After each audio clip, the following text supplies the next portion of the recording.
തപാൽ ജീവനക്കാരുടെ രാപ്പകൽ നിരാഹാര സമരം അവസാനിപ്പിച്ചു.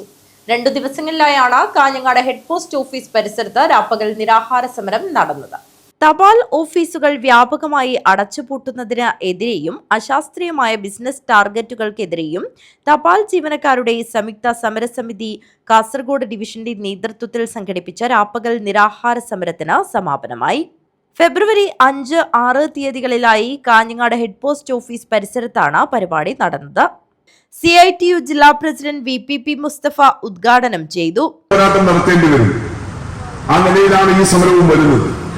നിലവിലുള്ള പോസ്റ്റ് ഓഫീസുകൾ സംരക്ഷിക്കണം. നിലവിലുള്ള നമ്മുടെ തൊഴിൽ മേഖലയിലെ സേവന വേതന വ്യവസ്ഥകൾ നിലനിർത്തണം.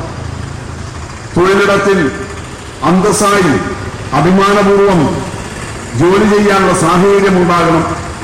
ഈ നിലയിലെല്ലാമുള്ള വലിയ ആവശ്യങ്ങളാണ് ഇവിടെ സ്വാഗത പ്രാസംഗികനും അധ്യക്ഷനുമെല്ലാം വിശദീകരിച്ചതുപോലെ ഇന്നിപ്പോ ആരംഭിച്ച് നാളെ വൈകുന്നേരം വരെ നീണ്ടു നിൽക്കുന്ന ഈ നിരാഹാര സത്യാഗ്രഹത്തിലൂടെ മുന്നോട്ട് വെക്കുന്നത്.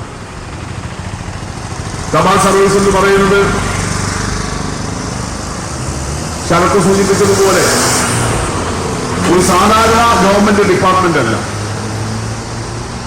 നമ്മുടെ നാട്ടിലെ മനുഷ്യരുടെ ജീവിതവും സംസ്കാരവുമെല്ലാമായി വളരെ ആഴത്തിൽ ബന്ധപ്പെട്ട് നിൽക്കുന്ന ഒന്നാണ്. ബ്രിട്ടീഷുകാരുടെ കാലത്ത് ആരംഭിച്ചതാണ് ഇന്ന് നമ്മുടെ രാജ്യത്തുള്ള മിക്കവാറും എല്ലാ സർക്കാർ സർവീസുകളും. പക്ഷെ അവർ ആദ്യം ആരംഭിച്ച സർവീസുകൾ ഒന്ന് തപാൽ സർവീസാണ്. രാജ്യത്തെ ഏറ്റവും ബൃഹത്തായ സർക്കാർ പൊതുമേഖലാ സ്ഥാപനം എന്ന് പറയുന്നത് ഇന്ത്യൻ റെയിൽവേയാണ്. INTUC ജില്ലാ പ്രസിഡന്റ് PG ദേവ് മുഖ്യപ്രഭാഷണം നടത്തി.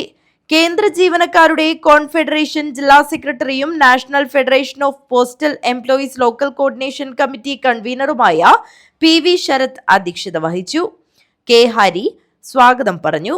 വിപിൻ M, കീർത്തി കൃഷ്ണൻ, ഉണ്ണികൃഷ്ണൻ, കിരൺ PP, പ്രശാന്ത് K എന്നിവർ നിരാഹാരം അനുഷ്ഠിച്ചു. വിവിധ സർവീസ് വർഗ ബഹുജന സംഘടനാ നേതാക്കൾ സംസാരിച്ചു. News bureau, Kanhangad.